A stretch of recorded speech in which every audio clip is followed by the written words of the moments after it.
सहनाववतु सहनौ भुनक्तु सह वीर्यं करवावहै तेजस्विनावधीतमस्तु मा विद्विषावहै। नमो ब्रह्मणे नमस्ते वायो त्वमेव प्रत्यक्षं ब्रह्मासि त्वामेव प्रत्यक्षं ब्रह्म वदिष्यामि ऋतं वदिष्यामि सत्यं वदिष्यामि तन्मामवतु तद्वक्तारमवतु अवतु मामवतु वक्तारम्। ॐ शान्ति शान्ति शान्ति। तो हम लोग इस प्रक्रिया में अभी तक पूज्य महर्षि जी का उपक्रम प्रकरण जो था, भूमिका प्रकरण जो था, वो हम लोगों ने पढ़ा है कारक के विषय में। आज यहाँ से हम लोग कर्तृकारक का प्रारंभ करेंगे। इसी अब आप देखिएगा पुस्तक में लिखो कर्तृकारक। यहाँ इस बात को समझ लीजिएगा कि हम लोग प्रायः बोलते हैं कर्ता और यहाँ लिखा हुआ है कर्तृ। तो वहाँ हम लोग कर्ता कारक ऐसा लिखते, अगर हिंदी में लिखते तो कर्ता लिखते, थोड़ा सा जगह दे करके फिर लिखते कारक, कर्ता कारक, वो हिंदी हो जाता। पर संस्कृत में जब कर्ता और कारक रखेंगे तो यहाँ पर समास करेंगे, शब्द में समास कर, दो शब्दों को जोड़ने के लिए समास करेंगे। और समास करेंगे तो क्या होगा, कर्ता चासौ कारकश्च, कर्ता चासौ कारकश्च, ये विग्रह होगा उसका।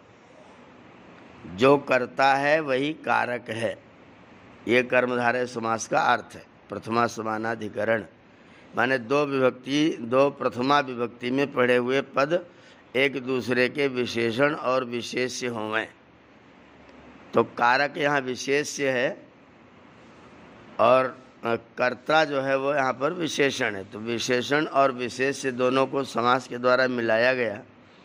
और समास का नियम यह है कि जब दो पद आपस में मिलते हैं तो उन दोनों ही पदों की जो विभक्तियाँ होती हैं, विग्रह वाली जो विभक्तियाँ होती हैं, उन विभक्तियों का लोप हो जाता है।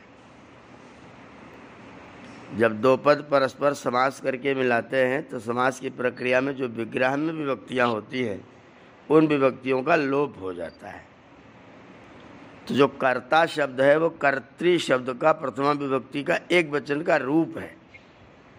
मूल शब्द ऋकारांत कर्तृ है और उस कर्तृ का जब हम रूप चलाते हैं तो कर्ता कर्तारौ कर्तारः कर्तारम कर्तारौ कर्तॄन् कर्त्रा कर्तृभ्याम कर्तृभिः कर्त्रे कर्तृभ्याम कर्तृभ्यः कर्तुः कर्तृभ्याम कर्तृभ्यः कर्तुः कर्तोः कर्तॄणाम कर्तरि कर्त्रोः कर्तृषु हे कर्तः हे कर्तारौ हे कर्तारः, इस तरह का रूप बनता है। तो प्रथमा में बन गया कर्ता, और वो कर्ता इसलिए बना क्योंकि सु प्रत्यय है, प्रथमा विभक्ति आई। और जब समास करने पर विभक्ति का लोप हो गया, जब सु प्रत्यय ही नहीं रहा तो फिर कर्ता तो रहेगा नहीं, फिर तो वो कर्तृमूल शब्द आ जाएगा। इसलिए कर्ता में जो सु जी आचार्य जी एक शंका है, वो मैं पूछूं। आपने बोला उच्चैः में प्रथमा विभक्ति, आपने बोला ऐसा बोला ना? तो कोई विभक्ति बहन जी, कोई विभक्ति है ही नहीं।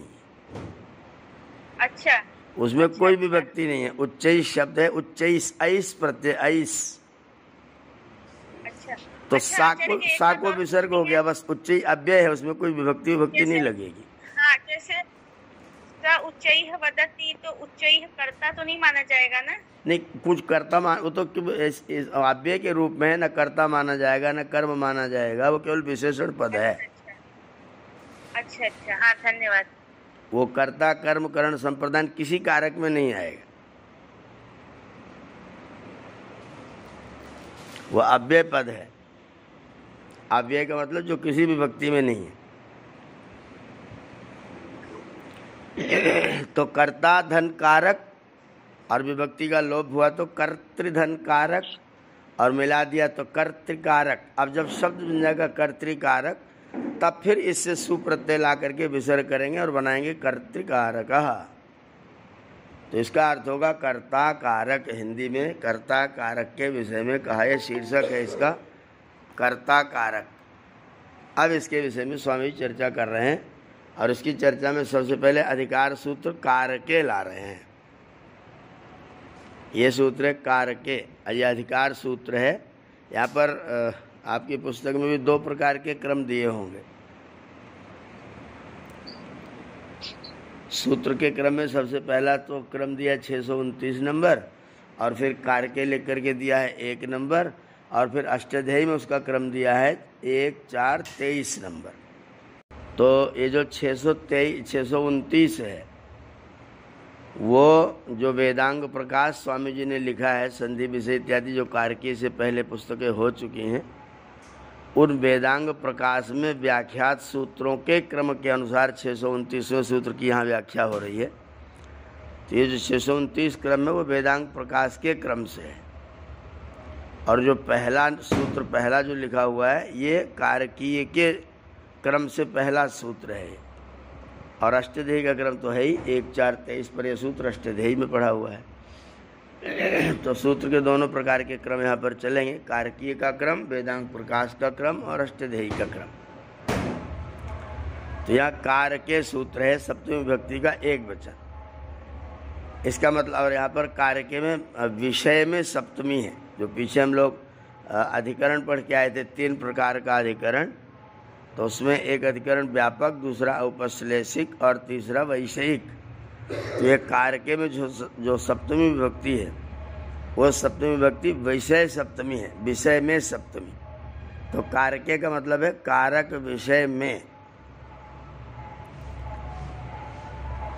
ये सप्तमी के एक वचन है, इसका अर्थ करेंगे कारक विषय में। यहाँ कह रहे संज्ञाधिकार के बीच पढ़ने, संज्ञा के अधिकार के बीच पढ़ने और आगे आगे सूत्रों में इसकी अनुवृत्ति होने से। आगे पूरे कारकीय में जितने कारक पढ़ेंगे उन सारे सूत्रों में इस कारके सूत्र की अनुवृत्ति है, इसलिए यह अधिकार सूत्र है। अधिकार का मतलब होता है जो हर सूत्र के साथ में जिसका विनियोग होता है, जिसका संचयन होता है, जिसको संग्रहण किया जाता है, उसको बोलते हैं अधिकार। तो यह अधिकार सूत्र है, और अधिकार सूत्र के रूप में इसका प्रयोग अगले आने वाले पूरे कारक प्रकरण के हर सूत्र में इसका संयोग होगा, इसको जोड़ा जाएगा। तो ये कारके जो है वह अधिकार सूत्र है। इससे जहाँ जहाँ स्वतंत्र आदि शब्दों पदार्थों की संज्ञा की जाएगी, जब जब जिसकी जिसकी संज्ञा की जाएगी, जो जो संज्ञाएँ की जाएंगी, वहाँ वहाँ सर्वत्र कारक शब्द का अधिकार समझा जाएगा। तो वहाँ कारक की व्यवस्था, कारक का प्रकरण, कारक अपने आप वहाँ आकर के जुड़ जाएगा, क्योंकि वह अधिकार सूत्र है। ये कारक के अधिकार सूत्र ये यहाँ पर जान लेना चाहिए। कारक के विषय में अब आगे की सारी चर्चा कारक के विषय में होगी, ऐसा अधिकार किया जा रहा है। क्रिया और द्रव्य का संयोग और क्रिया की सिद्धि करने वाले को कारक कहते हैं। ये कारक की परिभाषा यहाँ पर नवीन रूप में दी गई है। क्रिया और द्रव्य का संयोग, एक तो हमारी चेष्टा, हमारा व्यापार, हम जो कोई कार्य करते हैं, तो हमारी जो चेष्टा है उस चेष्टा का किसी द्रव्य के साथ में संयोग होना, और उस संयोग के कारण से क्रिया की सिद्धि होना,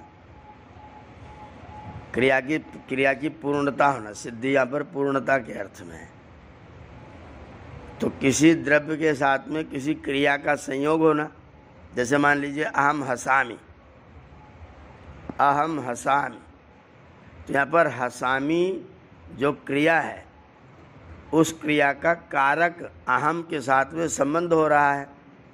मैं एक द्रव्य हूँ और मेरे अंदर हंसने की एक क्रिया है, तो उस क्रिया और द्रव्य का परस्पर संयोग हो रहा है और उस संयोग से क्रिया पूर्ण हो जा रही है, हंसना क्रिया पूर्ण हो जा रही है। तो जिसके द्वारा वह हंसना क्रिया पूर्ण हो गई है उसी का नाम कारक है। अर्थात यहाँ पर अहम शब्द जो है वो कारक के रूप में प्रयुक्त है। क्रिया का किसी द्रव्य के साथ संयोग होना और उससे क्रिया की पूर्ति होना, क्रिया की सिद्धि होना, क्रिया को पूर्ण हो जाना, इसको जिसके द्वारा होती है उसका नाम है कारक। जय पुस्तकम पठति वाक्य है, यहाँ पर पठति क्रिया है और साथ में पुस्तकम शब्द द्वितीया का एक वचन है, कर्म है। तो यहाँ पर कर्म पुस्तक रूपी द्रव्य के साथ, जो कर्म है इस क्रिया का, उस पुस्तक रूपी द्रव्य के साथ में क्रिया पठति का संबंध हुआ, द्रव्य के साथ क्रिया का संयोग हुआ, क्रिया पुस्तक के साथ में संयुक्त हुई और पढ़ना क्रिया पूर्ण हो गई, क्रिया की सिद्धि हो गई, उसका नाम कारक है। इसका मतलब यहाँ पर जो कर्म पुस्तकम शब्द है उसका पठति के साथ संबंध हुआ और पढ़ना क्रिया सिद्ध हो गई और इसीलिए पुस्तकम जो होगा वो कारक कहलाएगा। ऐसे ही तृतीया, चतुर्थी, पंचमी, षष्ठी, सप्तमी सब विभक्तियों में जितने कारक हैं उनको हम इस तरह से घटा सकते हैं। वस्तु का क्रिया के साथ संबंध होना और उस संबंध से क्रिया की पूर्ति होना। तो जिस संबंध से, जिसके संबंध से क्रिया की पूर्ति होती है उसी का नाम कारक है। ये कारक के अधिकार सूत्र, ये कहा जा रहा है कारक के विषय में आगे की सारी चर्चाएं होंगी। तो इसमें पहला सूत्र है, ये परिभाषा लिख। हाँ ये परिभाषा जो है, परिभाषा लिख ले। हाँ बिल्कुल बिल्कुल, ये परिभाषा नोट करने के लायक है।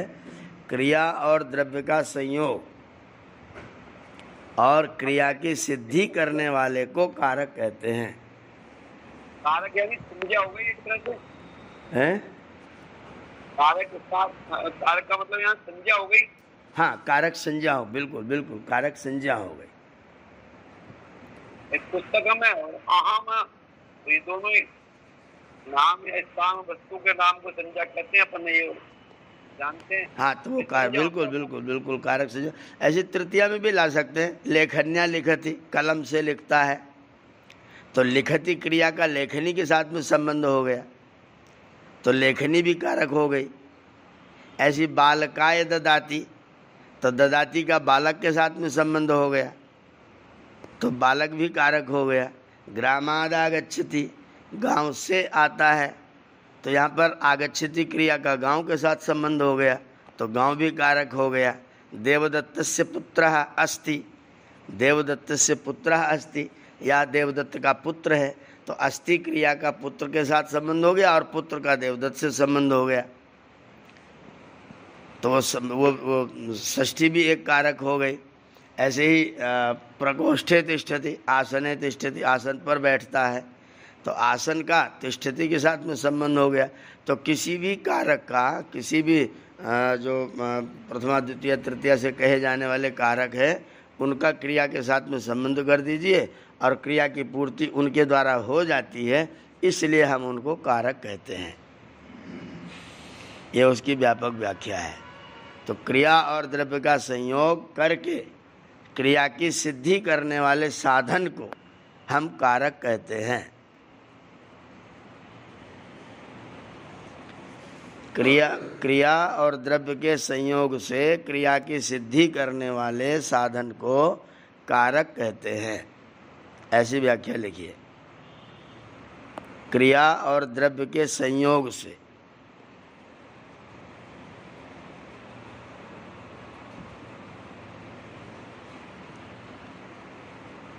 क्रिया और द्रव्य के संयोग से क्रिया की सिद्धि करने वाले साधन को कारक कहते हैं।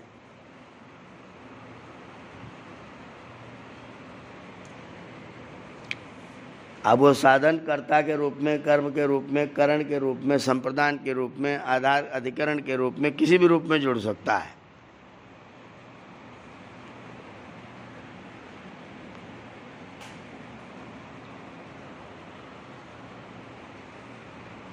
ये कारक की परिभाषा है। अब कारक प्रकरण का पहला सूत्र है स्वतंत्रः कर्ता। स्वतंत्रः कर्ता, इसका पदच्छेद जो है वो स्वतंत्रः एक शब्द है और कर्ता एक शब्द है।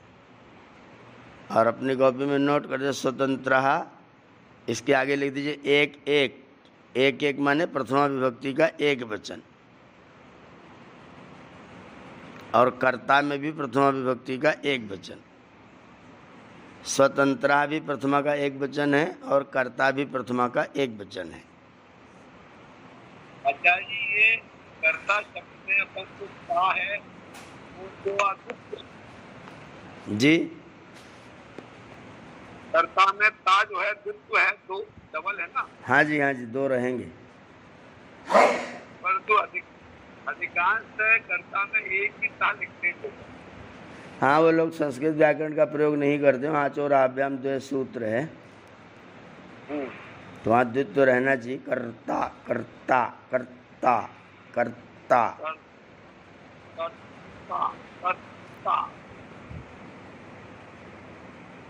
स्वतंत्रः कर्ता कर्ता कर्ता, स्वतंत्रः कर्ता।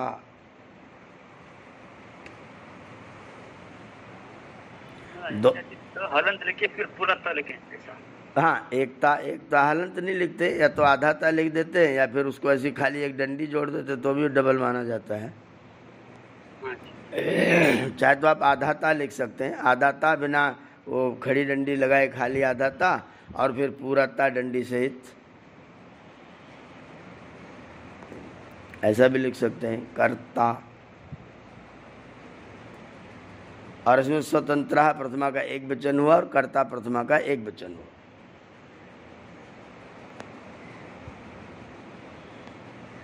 अब यहाँ कारके का अधिकार है,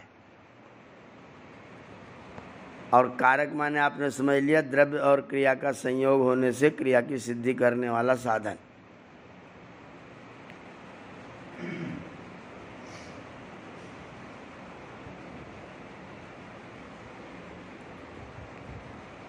तो इसका अर्थ क्या करेंगे? क्रिया की सिद्धि में,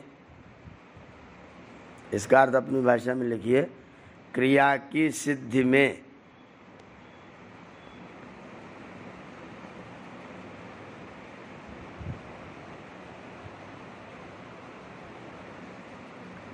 जो स्वतंत्र रूप से, क्रिया की सिद्धि में जो स्वतंत्र रूप से प्रयुक्त होता है,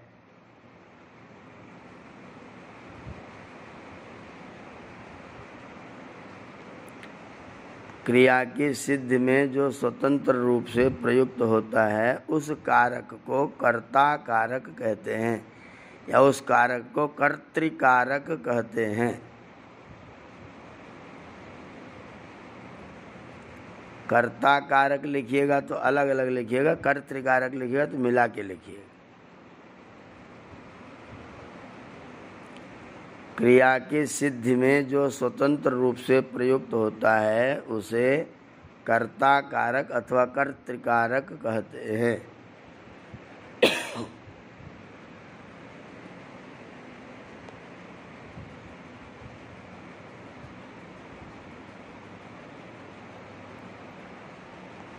अब ये जानने की चीज है कि क्रिया की सिद्धि में जो कर्म है वो स्वतंत्र नहीं है, जो करण है वह भी स्वतंत्र नहीं है।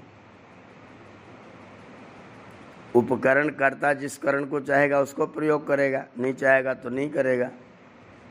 जिस कर्म को चाहेगा उसको करेगा, नहीं तो कर्म को प्रयोग नहीं करेगा।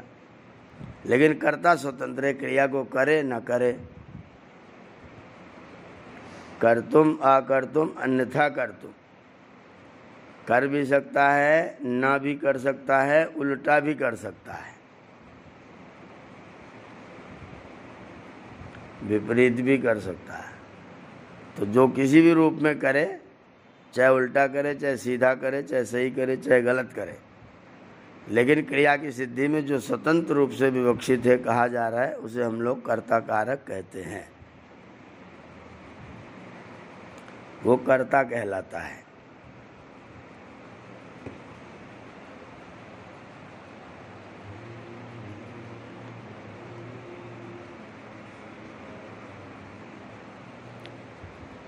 सूत्र अवगमित हो गया ना। स्वतंत्र कर्ता, क्रिया की सिद्धि में जो स्वतंत्र रूप से प्रयुक्त होता है उसे हम कर्ता कारक कहते हैं। कर्तृ संज्ञा का दूसरा सूत्र है 631 नंबर और इस क्रम में तीसरा नंबर, तत्प्रयोजको हेतुश्च।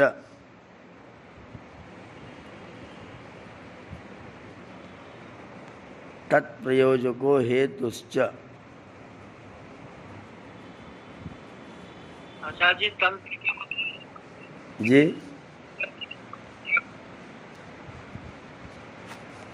क्या कह रहे हैं ब्रजेश जी, आवाज कट गई अब। तंत्र का यहाँ अर्थ स्व माने अपना, तंत्र माने शासन अधिकार। अपने अपने शासन से, अपने अधिकार से वो स्वतंत्र है। तंत्र माने शासन, जो अपने तंत्र में रह करके किसी क्रिया को करता है, स्वशासन में रह के क्रिया करता है, वो स्वतंत्र है। दूसरी परिभाषा है कर्तृ कारक की, दूसरा संज्ञा सूत्र है तत्प्रयोजकः। अलग अलग करेंगे इसको, पदच्छेद विभक्ति करेंगे तो तत्प्रयोजकः। प्रथमा विभक्ति का एक वचन लिख दीजिएगा, तत्प्रयोजकः, ये प्रथमा का एक वचन है। और हेतुः, ये भी प्रथमा का एक वचन है। और च अव्यय पद है।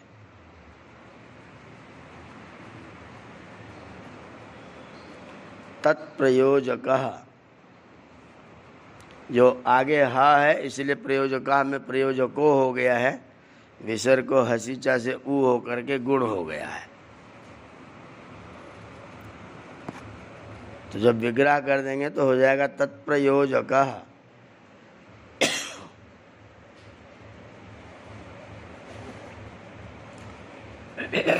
तत्प्रयोजकः प्रथमा का एक वचन, हेतु प्रथमा का एक वचन, चा अव्ययम पदम।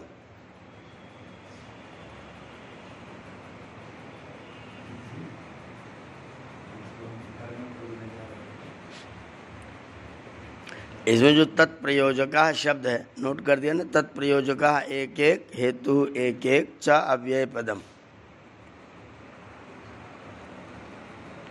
इसमें जो तत्प्रयोजकः शब्द है वो समास वाला शब्द है। इसमें समास हुआ है।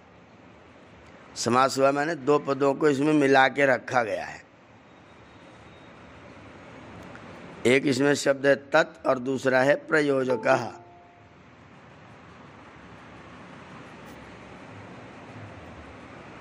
तत् माने उसको, तत् का मतलब है उसको। प्रयोजकः माने काम में लगाने वाला।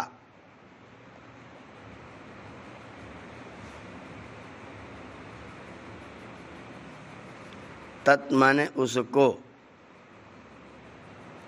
प्रयोजकः माने काम में लगाने वाला।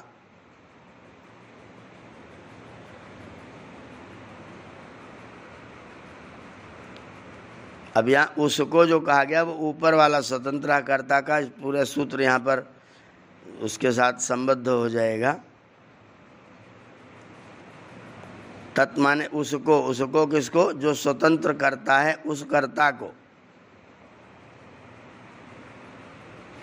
उसको माने स्वतंत्र कर्ता को।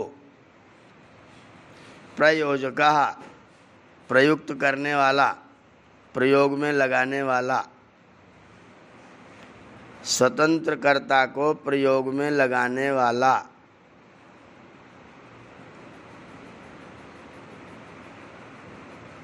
जो दूसरा व्यक्ति है,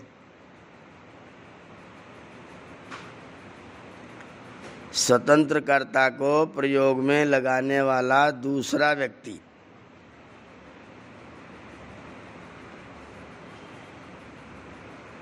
जो दूसरा व्यक्ति है उसकी दो संज्ञाएं हैं। नंबर एक वो हेतु है और नंबर दो वो कर्ता है। वो कर्ता भी है और हेतु भी है। उसका नाम एक है हेतु। ये हेतु एक संज्ञा है।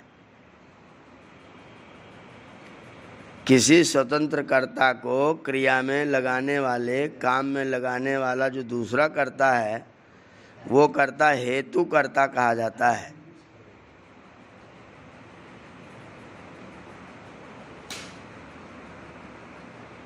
स्वतंत्र कर्ता को काम में लगाने वाला दूसरा कर्ता हेतु और कर्ता दोनों संज्ञा वाला होता है, या उसकी हेतु और कर्ता दोनों संज्ञाएं होती हैं।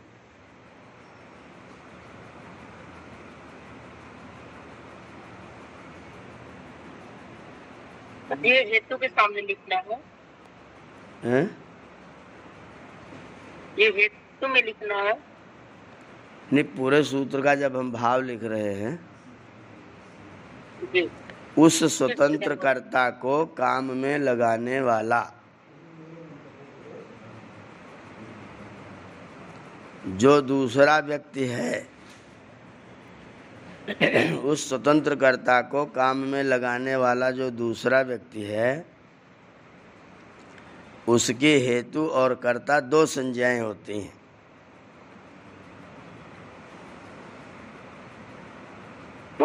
इसका तात्पर्य ये हुआ कि जैसे कोई हेतु है तभी हम कुछ करेंगे। नहीं, वो हेतु दूसरा है। वो मैंने जो षष्ठी वाला पढ़ा है तो दूसरा वाला हेतु है, वो हेतु मत लीजिएगा। यहाँ पर उस व्यक्ति का नाम हेतु रखा गया है जो किसी को काम में लगाता है। जैसे जैसे आप पढ़ने में स्वतंत्र हैं, चाहे तो पढ़ें चाहे तो ना पढ़ें। आप एक कर्ता हैं और आप चाहें तो क्लास में जुड़ें चाहे तो ना जुड़ें, ये आपकी इच्छा है। आप स्वतंत्र कर्ता हैं। आप स्वतंत्र कर्ता लोगों को, सभी लोगों को मैंने कहा कि आप इस लिंक से जुड़िए और हमारे साथ मिलकर के पढ़िए। तो ये जो मैं कहने वाला हूं, मैं हेतु हो गया।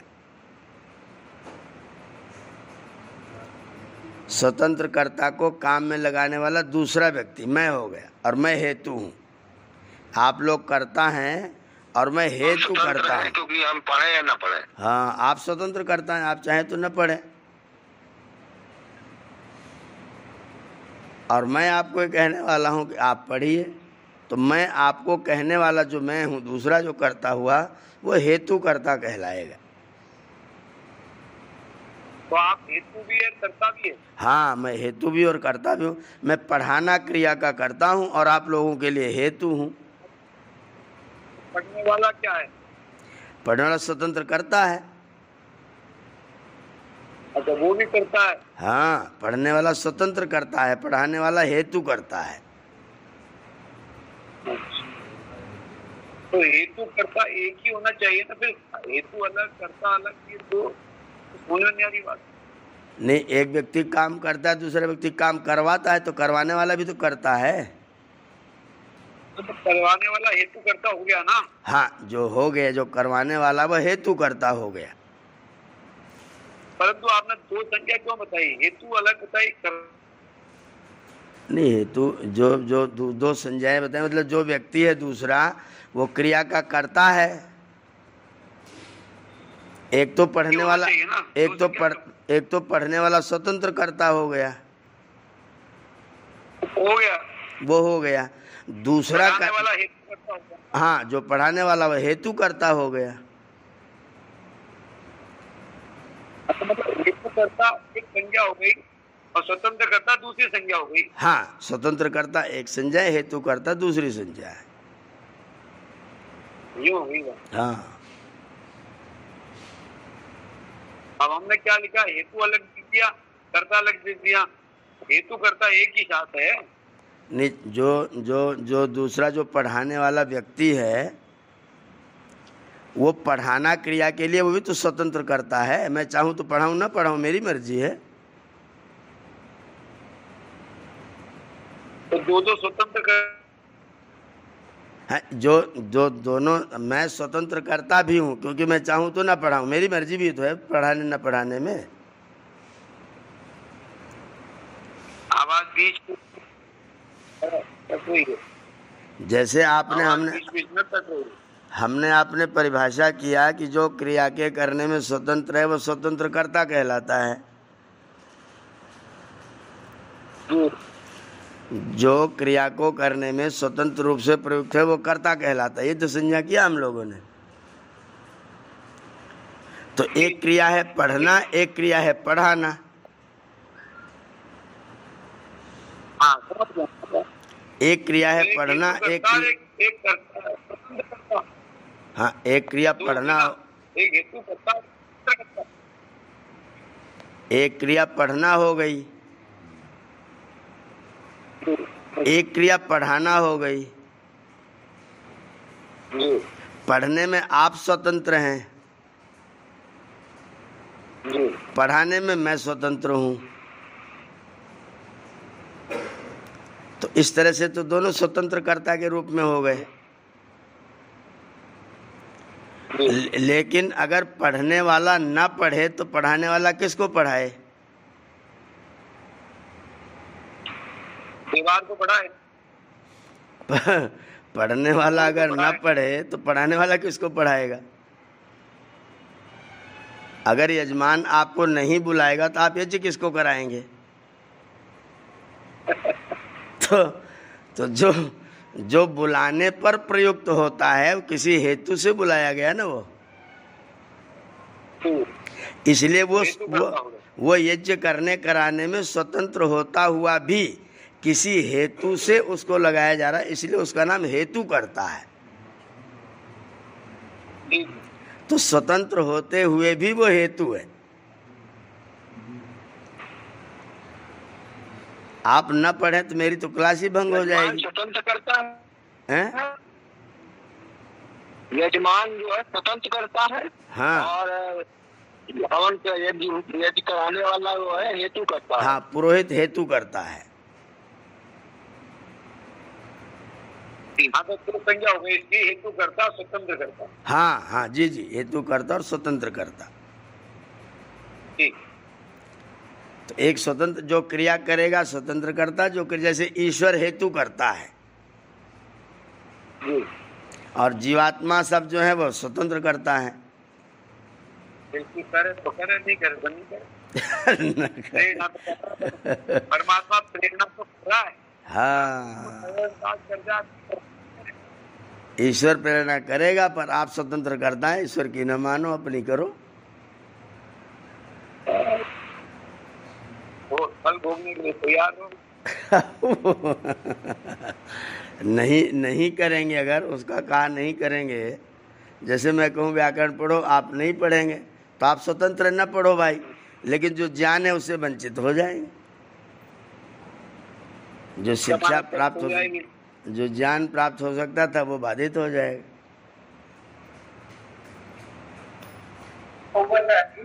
जी हाँ हाँ जी बोलिए। ईश्वर हेतु करता हुआ और स्वतंत्र करता हुए।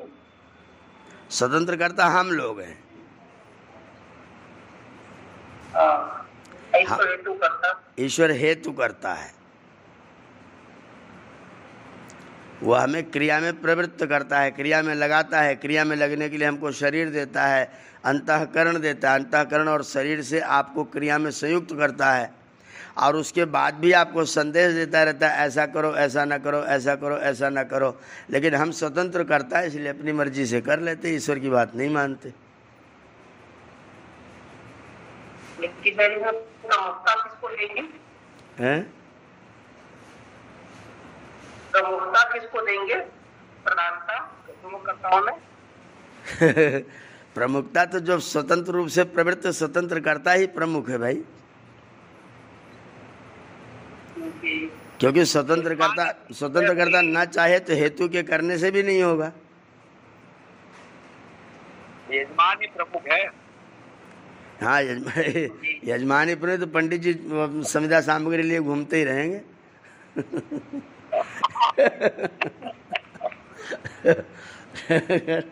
अगर यजमान ने न यज्ञ कराया तो पंडित जी अपना संविदा सामग्री श्रुवा लिए घूमते रहिए। अभंग कुंड साथ में।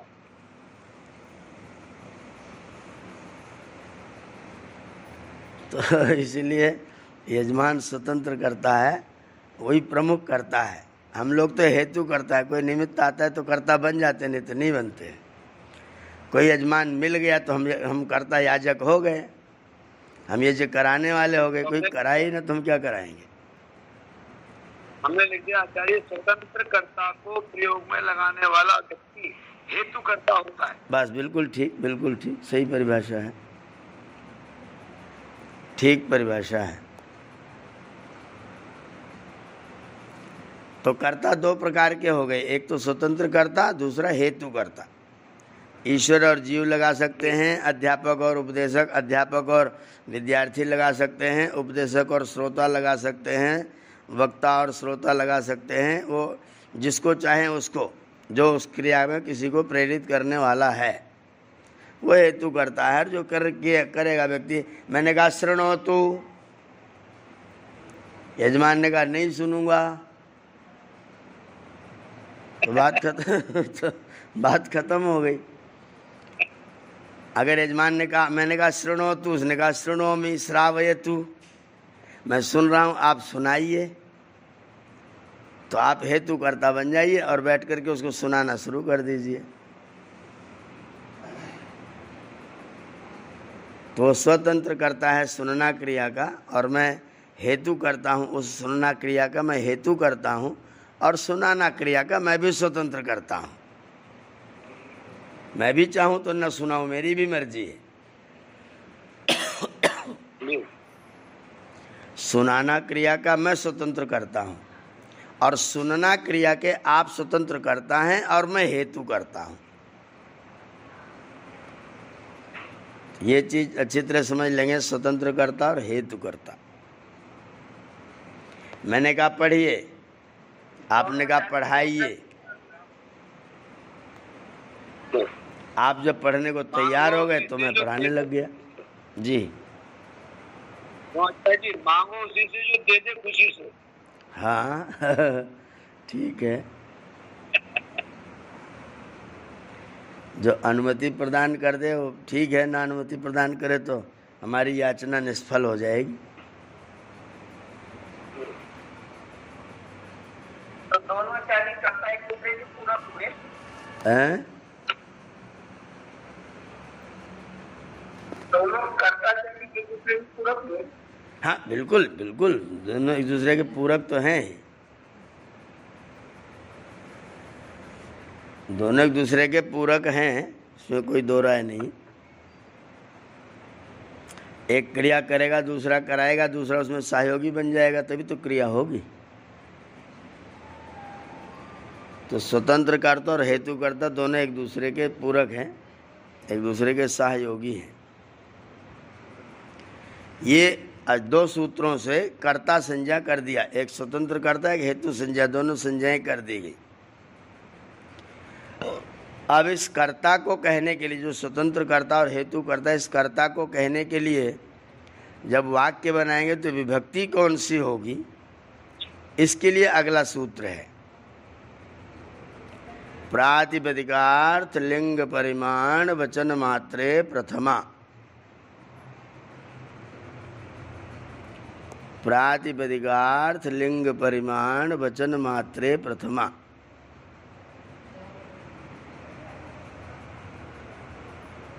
प्रातिपदिकार्थ लिंग परिमाण वचन मात्रे, एक शब्द है, ये सब मिला के रखा हुआ समास में। ये वचन मात्र तक एक पद है, सप्तमी का एक वचन।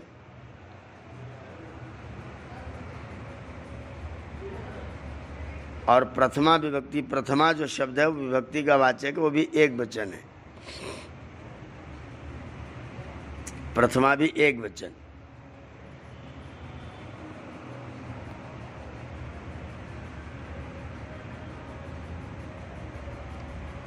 प्रातिपदिकार्थ, इसमें रखिएगा सबसे पहले प्रातिपदिक,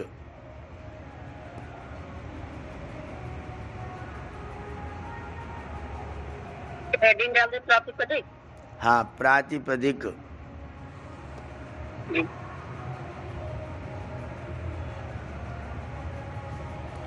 प्रातिपदिक जो है वो दो प्रकार का है।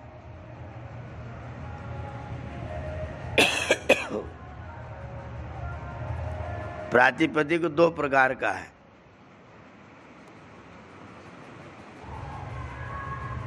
नंबर 1,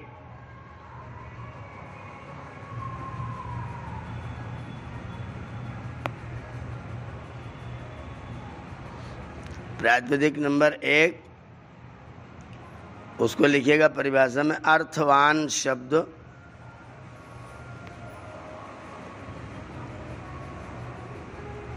अर्थवान शब्द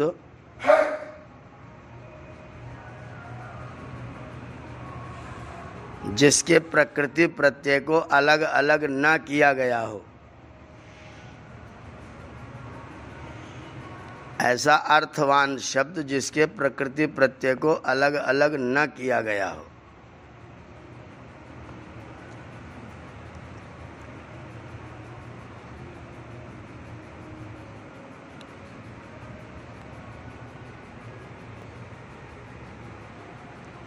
ये पहले प्रकार का प्रातिपदिक है।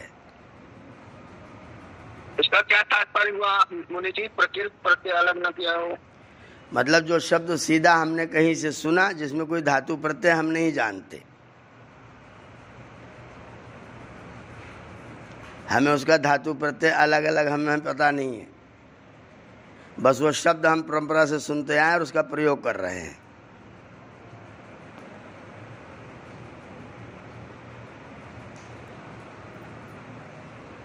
वो शब्द है। अर्थ भी हम उसका जानते हैं, अर्थ के रूप में प्रयोग भी करते हैं, लेकिन उसका धातु प्रत्यय कभी नहीं सोचा।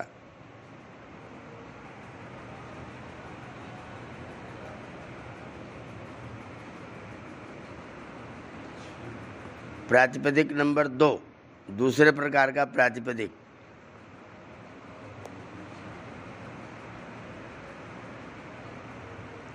कृत प्रत्ययांत। कृत प्रत्ययांत जिसका परिचय हम लोग नामिक में पढ़ के आए, सारे कृत प्रत्यय थे वो, तीसरे अध्याय वाले। कृत प्रत्ययांत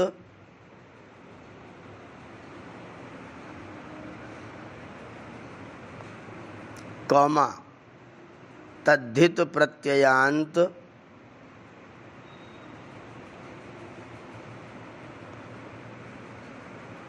कृत प्रत्ययांत कौमा तद्धित प्रत्ययांत और समास किए हुए शब्द, और समास किए हुए शब्द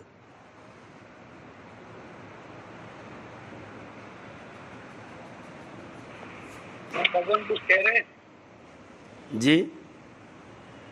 एक पहला हो गया ना अर्थवान शब्द जिसके प्रकृति प्रत्यय को अलग में किया गया हो। हाँ, पहला तो वो हो गया। दूसरा हो गया कृत प्रत्ययांत। कृत प्रत्ययांत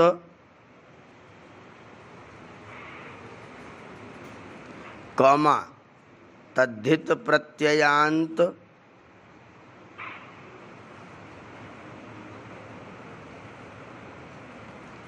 कृत प्रत्ययांत कौमा तद्धित प्रत्ययांत। डबल या आएगा ना जो इसमें? हाँ, डबल या आएगा, एक छोटा एक बड़ा। तद्धित प्रत्ययांत और समास किए हुए शब्द।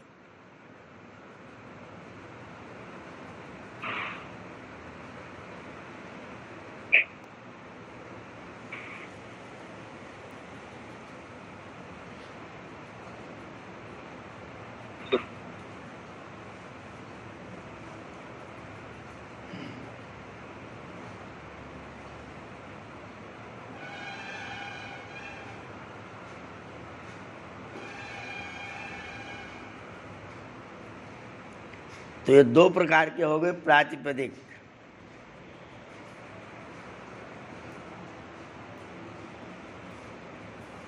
एक तो अर्थवान शब्द हो गया जिसमें प्रकृति प्रत्यय हमने अलग अलग नहीं किया है,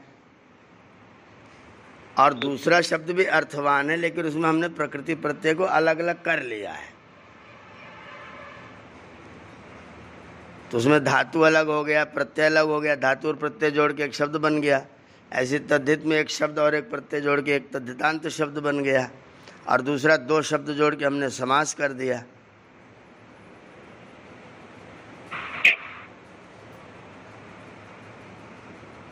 इनका नाम हो गया प्रातिपदिक।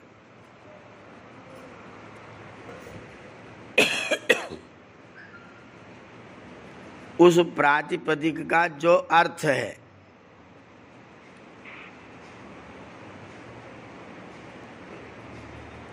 उस प्रातिपदिक का जो अर्थ है उसे प्रातिपदिकार्थ कहते हैं। जैसे मान लीजिए किसी ने कहा रामः, एक व्यक्ति ने रामः कहा,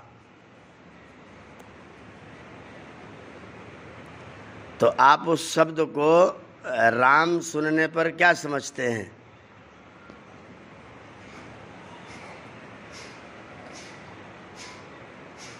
एक बालक समझते हैं राम। हाँ, एक चीज समझते हैं कि वह एक मतलब राम नाम का कोई बालक है,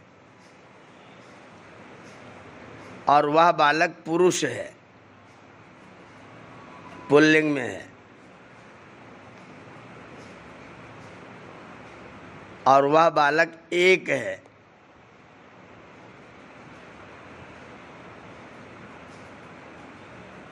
लिंग समझते हैं, कोई शब्द बोलने पर आप उसका लिंग समझते हैं, उसकी संख्या समझते हैं,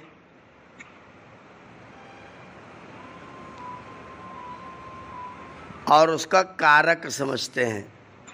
जैसे रामा बोला तो आपने जान लिया करता है, रामम कह दिया तो आपने कहा ये तो कर्म है। एक शब्द मैंने बोला तो भले हम उसको व्यक्त नहीं करते, उसकी व्याख्या नहीं करते हैं, लेकिन हमारी समझ में वो एक बालक है, वो एक पुल्लिंग है, और वह संख्या में एक ही है। ये तीनों चीज़ें हम जान लेते हैं, लिंग, संख्या और कारक को हम जान लेते हैं। तो आचार्य जी ये परिमाण वचन ये एक ही शब्द हो गया क्या अलग अलग है? वो अलग है, उसको अभी उसको वहाँ अभी खाली प्रातिपदिकार्थ तक रही है। अच्छा, अभी केवल प्रातिपदिकार्थ तक रहेंगे, उसके आगे वाला पर बाद में विचार करेंगे। जी। तो प्रातिपदिकार्थ का मतलब हुआ प्रातिपदिक बोलने पर वह पुल्लिंग है कि स्त्रीलिंग है कि नपुंसक लिंग है, या संख्या में कितना है और किस रूप में, कारक के रूप में, क्रिया में प्रयुक्त है, उसका प्रातिपदिकार्थ है। इस प्रातिपदिकार्थ मात्र को कहने के लिए, प्रातिपदिकार्थ मात्र को कहने के लिए प्रथमा विभक्ति का प्रयोग होता है। ये एक परिभाषा हुई प्रातिपदिकार्थ में प्रथमा विभक्ति करने का।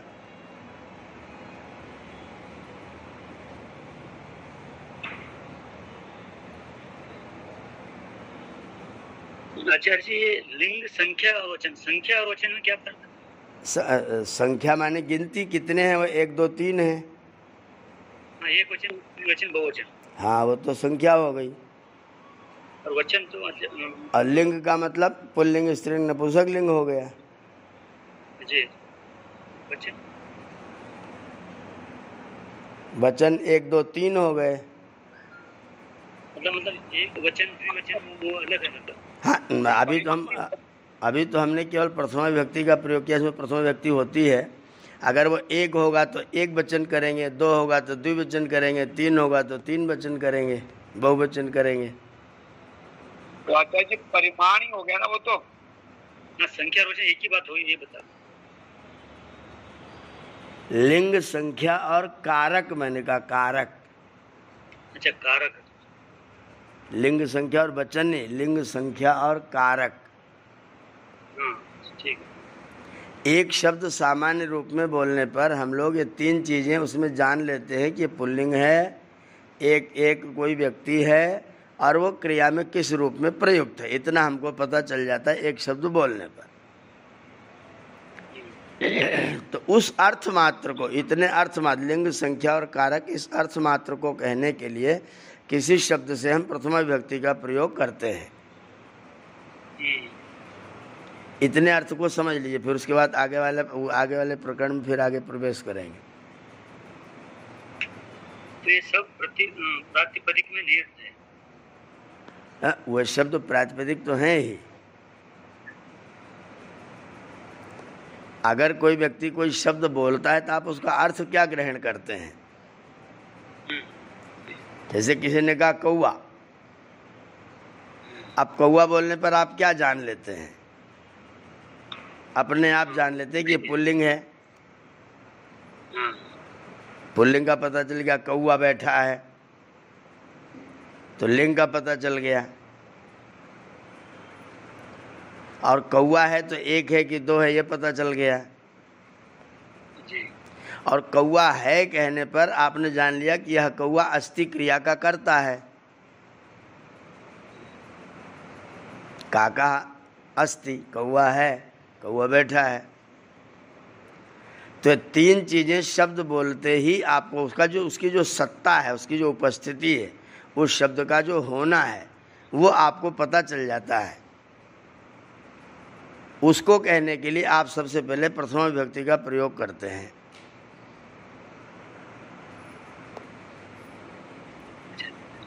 ये इतना स्पष्ट हो गया।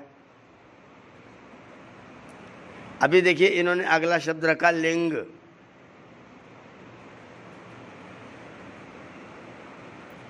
लिंग, जैसे आपने, जब मैंने कहा ब्राह्मण, तो ब्राह्मण कहने पर आपने पुल्लिंग समझ लिया, कर्ता समझ लिया और एक है समझ लिया। अब मैंने ब्राह्मण को ही स्त्रीलिंग में बना दिया, ब्राह्मणी कह दिया।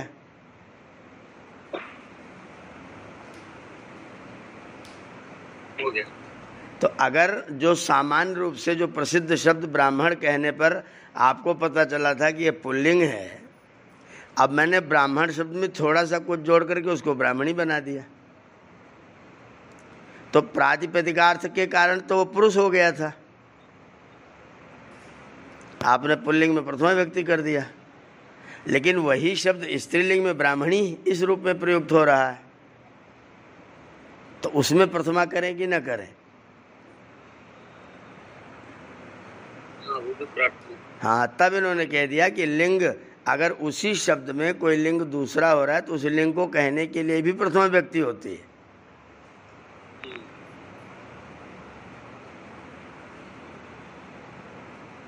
पंडित पंडिता, चतुर्वेदी चतुर्वेदा,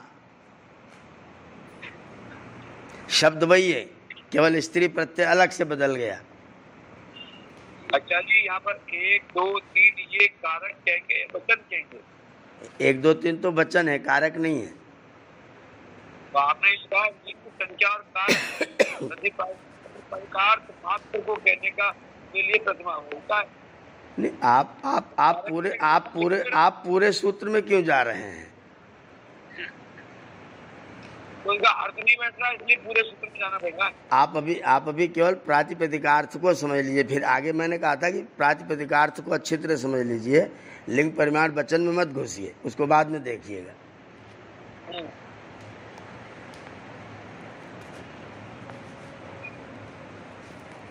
प्रातिपदिकार्थ कहने पर आपको तीन चीजों का पता चलता है, कारक भी पता चल जाता है, संख्या भी पता चल जाती है, लिंग भी पता चल जाता है। आपको पता चल गया, आपने उसमें प्रथमा व्यक्ति का प्रयोग कर दिया। अब आपके सामने उसी शब्द का स्त्रीलिंग प्रयोग में आ गया, ब्राह्मणी आ गया। तो अगर आपने प्रातिपदिकार्थ मान करके ब्राह्मण में कर दिया था तो फिर ब्राह्मणी में कैसे करेंगे?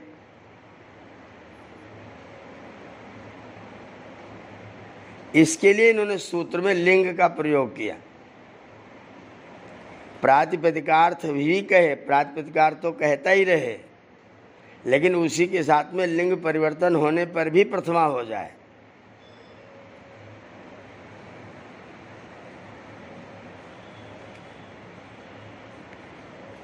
लिंग परिवर्तन में भी प्रथमा हो जाए।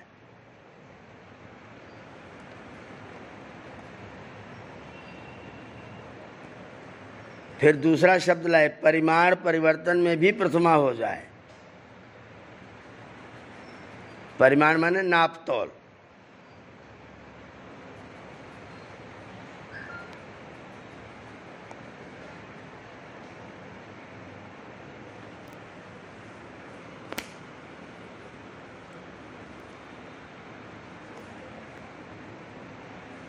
लिंग परिवर्तन में भी हो जाए, परिमाण बदलने में भी हो जाए और वचन बदलने में भी हो जाए।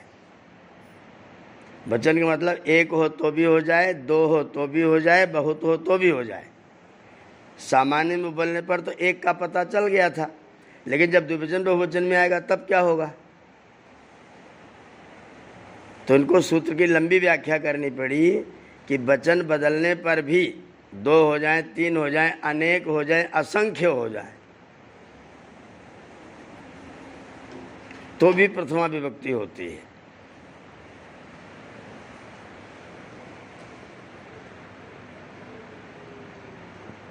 जैसे 20 बच्चे पढ़ रहे हैं तो कैसे बोलेंगे प्रथमा में?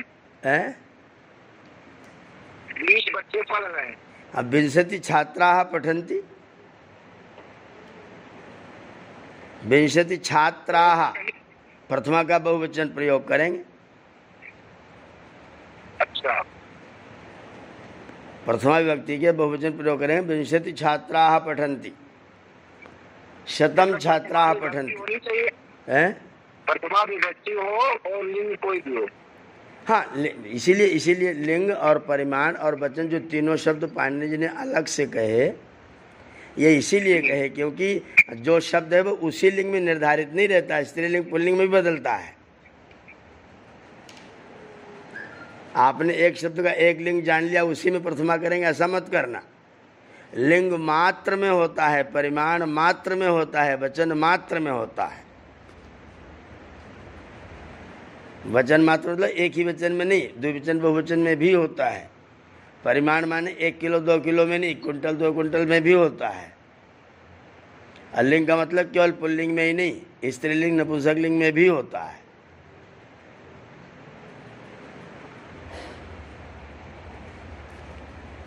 अगर ये कह देते प्रातिपदिकार्थे प्रथमा, प्रातिपदिकार्थ में प्रथमा होती है, अगर इतना एकमात्र सूत्र बना देते तो एक शब्द जो जिस अर्थ में, जिस विभक्ति में, जिस लिंग में प्रसिद्ध है उसमें प्रथमा हो जाती। लिंग परिवर्तन होता, वचन परिवर्तन होता तो आप उसमें प्रथमा ही न करते।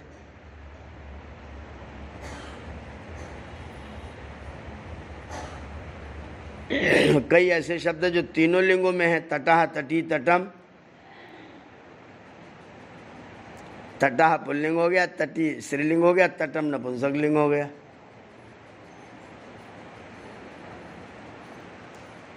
तटा क्या हुआ? तटः पुल्लिंग, उसी में ई जोड़ दिया, तटी स्त्रीलिंग।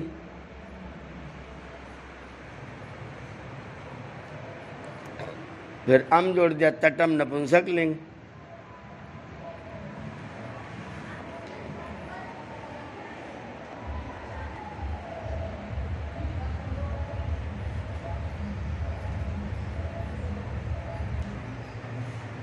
तो जो शब्द तीनों लिंगों में हैं, या कोई शब्द, जैसे आपने पहले ब्राह्मणी शब्द पढ़ लिया, ब्राह्मणी।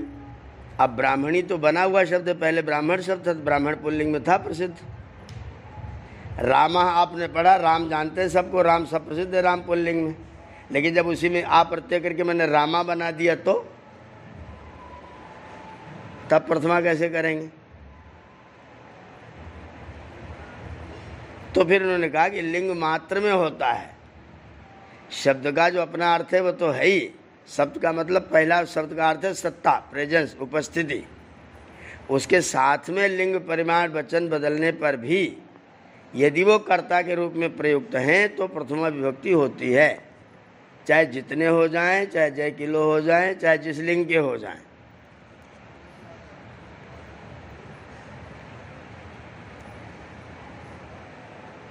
ये उसका व्यापक अर्थ है।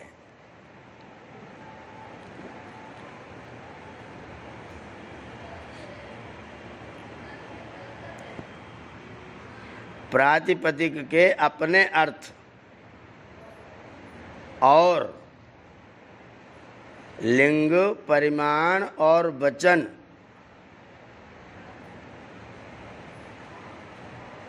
लिंग, परिमाण और वचन मात्र में प्रथमा विभक्ति होती है।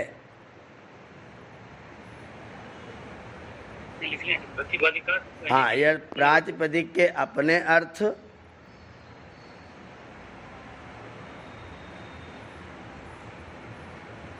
तथा लिंग, परिमाण और वचन मात्र में प्रथमा विभक्ति होती है।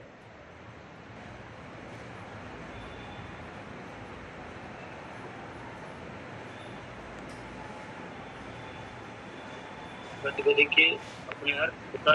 के अपने अर्थ तथा लिंग, वचन और परिमाण मात्र में। यहाँ पर मात्र का मतलब पूरा लिंग तीनों, पूरा वचन तीनों, पूरे प्रस्थ, पूरा नापतोल तीनों जितने भी होते हैं, 100 कुंटल, 2 कुंटल, असंख्य जितने उतने। मात्र का मतलब यहाँ पर पूरा। लिंग मात्र माने तीनों लिंग, वचन मात्र माने तीनों वचन और परिमाण मात्र माने चाहे जय की लोका हो, द्रोणा, खारी, आठगम जो भी हो। प्रातिपदिक के अपने अर्थ, प्रातिपदिक के अपने अर्थ और लिंग, परिमाण तथा वचन मात्र में। यहाँ पर मात्र वाला छोटा अर्थ नहीं, मात्र माने पूरा अर्थ है।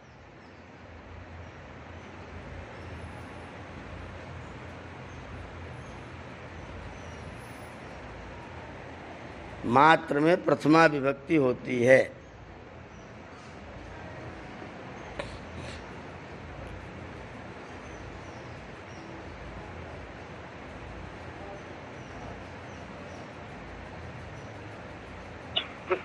समग्र अर्थ हो गया इसमें जो हाँ, ये समग्र अर्थ हो गया। लिखा था मुनि जी। जी मुनि जी जी जी प्रातिपदिक में एक तो आपने लिखा अर्थवान शब्द जिसके प्रकृत प्रत्यय को अलग अलग न किया हो गया हो। हाँ ठीक है। और एक था कृत्य प्रत्यांत, तद्धित प्रत्यांत और समास किए हुए शब्द। जी जी जी ये प्रातिपदिक के माने हो गए। ये प्रातिपदिक हो गए। इन प्रातिपदिकों का अर्थ, लिंग, संख्या और कारक है। हाँ, प्रातिपदिक का अर्थ प्रथमा विभक्ति होती है। जी, उसमें प्रथमा विभक्ति होती है।